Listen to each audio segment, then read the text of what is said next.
Hello সবাই, কেমন আছো? আশা করছি সবাই খুব ভালো আছো। তো আমার আর একটা নতুন ভিডিওতে তোমাদের সবাইকে স্বাগত। তো আজকে আমি বানিয়ে ফেলেছি একদম ঘরোয়া পদ্ধতিতে আর ঘরের সমস্ত মশলা দিয়ে অসাধারণ একটা ডিমের ঝোল। তো রেসিপিটা যদি ভালো লেগে থাকে তোমরা একটা লাইক করবে আর আমার চ্যানেলটিকে সাবস্ক্রাইব করবে। তো চলো, ডিমের ঝোল বানানোর জন্য আমি প্রথমে কড়া গরম করতে বসিয়ে দিয়েছি। কড়াটা গরম হয়ে গেছে। এরপর আমি এর মধ্যে কিছুটা পরিমাণ সর্ষের তেল দিয়ে দিলাম। তারপরে আমি ডিমগুলো সিদ্ধ করে রেখেছিলাম, ভালো করে খোসা ছাড়িয়ে এখন ডিমগুলো আমি তেলের মধ্যে ভালো করে ভেজে নেব। তো তারপরে আমি এর মধ্যে একটু হলুদের গুঁড়ো দিয়ে দিলাম, অল্প পরিমাণ একটু লঙ্কার গুঁড়ো দিলাম আর সামান্য পরিমাণ একটু নুন দিয়ে দিলাম। এবার ডিমগুলোর এপিঠ ওপিঠ দুপিঠ ভালো করে ভেজে নেব। যতক্ষণ না ডিমের গায়ে একটা কোঁচকানো কোঁচকানো ভাব চলে এসছে ততক্ষণ পর্যন্ত ভাজবো। ডিমটা যত বেশি ভাজবে খেতেও কিন্তু ততটা সুন্দর লাগবে। তো ডিমগুলো ভাজা হয়ে গেছে। এরপর আমি ডিমগুলো তুলে নিচ্ছি। তারপর কড়াইয়ের মধ্যে তেল আছে, ওই তেলের মধ্যেই আমি আরেকটু তেল দিয়ে দেব, দিয়ে আলুগুলোকে ভালো করে লালচে লালচে করে ভেজে নেব। তো তোমরা এই রেসিপিটা একবার বাড়িতে ট্রাই করো। অনেকেই ডিমের ঝোল রেসিপি ট্রাই করো, কিন্তু এই রকম পদ্ধতিতে আরেকবার তোমরা করে বাড়িতে বানিয়ে খেয়ে দেখবে। তো আমি এখানে বেশি পরিমাণ নুন দিলাম, যাতে আমি আর পরে নুন এর মধ্যে দেব না, সেই জন্য আমি নুন দিয়ে দিলাম যাতে আলুগুলোর ভিতরে নুন ঢুকে যায় আর আলুগুলো তাড়াতাড়ি সিদ্ধ হয়ে যায়। তো আলুগুলো এখন দেখো লালচে লালচে করে এপিঠ ওপিঠ দুপিঠ ভাজা হয়ে গেছে। এরপর কিন্তু আমি আলুগুলোকে তুলে নেব।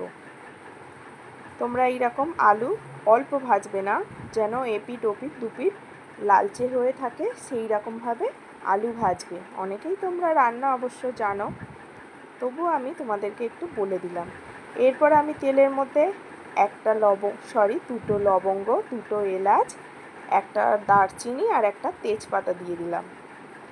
এটাকে আমি ফোড়নের জন্য নিয়েছি। তারপরে এর মধ্যে আমি কুচিয়ে রাখা পেঁয়াজগুলো দিয়ে দেব, দিয়ে ভালো করে ভেজে নেব। তো আমি এখন গ্যাসের হাই ফ্লেমে রাখিনি, মিডিয়াম ফ্লেমে আছে। তারপরে আমি এর মধ্যে দিয়ে দিচ্ছি 1 চামচ করে আদা রসুনের বাটা। আমি আদা রসুন বাটাটা দিয়ে ভালো করে নাড়িয়ে চাড়িয়ে কষিয়ে নেব, কারণ রসুনের গন্ধটা যতক্ষণ না বার হবে ততক্ষণ কিন্তু কষানো হবে না। তো আদা রসুন ভাজা হয়ে যাওয়ার পর আমি এর মধ্যে দুটো কাঁচা লঙ্কা আর একটা টমেটো দিয়ে দিলাম। তো এরপর আমি এটাকে আরও 1 থেকে 2 মিনিট ভালো করে কষিয়ে নেব। তো তেল ছাড়তে শুরু করে দিয়েছে, আমি কিন্তু গ্যাসের আঁচটা মিডিয়ামে রেখেই করছি।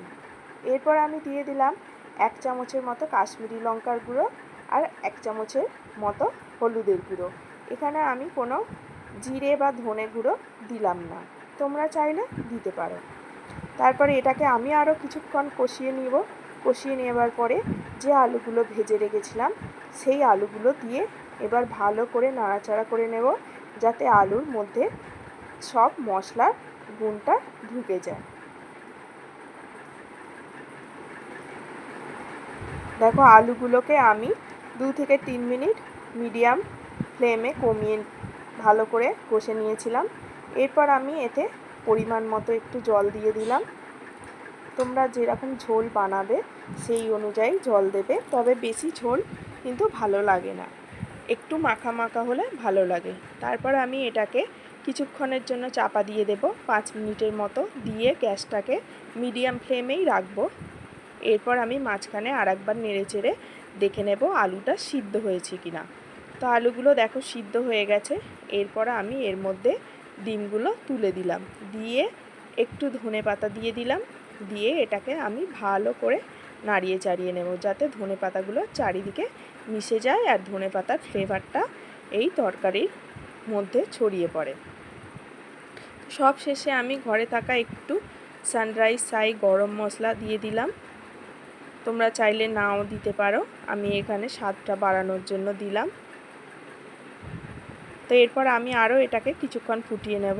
তারপর দেখো কমপ্লিট হয়ে গেছে ডিমের ঝোল। তো এরপর আমি একটা বোলের মধ্যে তুলে নিচ্ছি। তোমরা কিন্তু পারলে বাড়িতে অবশ্যই ট্রাই করো। একটু মাখা মাখা হবে, বেশি ঘন হবে না, এই রকম টাইপের করবে, কারণ বেশি পাতলা হলে ভালো লাগবে না। তো আজ এই পর্যন্তই, টাটা।